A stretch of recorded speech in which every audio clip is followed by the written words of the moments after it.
Inatake nga ng mga fans itong si Minchi dahil nakilala nga siya noon. Nagkaroon nga ng skandal itong si Minchi noon dahil nagkaroon nga ito ng anak ng maaga. Kaya naman galit na galit ang mga fans nito ni Dara sa kanya.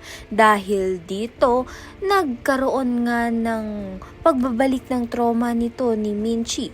Subalit mabuti na nga lang ay to the rescue itong si Dara at prinoteksyonan niya nga itong si Minchi. Sa kabilang banda naman nga, tuloy na nga ang collaboration concert nito ng BGYO at ng Yumi. Kaya naman nga't kinikailangan nga nilang mag-ensayo at magsasama nga sila. Todo bakod naman nga itong si Nate kay Jennie dahil nga may isa sa miyembro ng BGYO ang napapalapit nga kay Jennie. Mukhang nagugustuhan nga itong si Jennie. Kaya naman nga itong si Nate ay todo protekta nga sa kanyang gusto na si Jennie.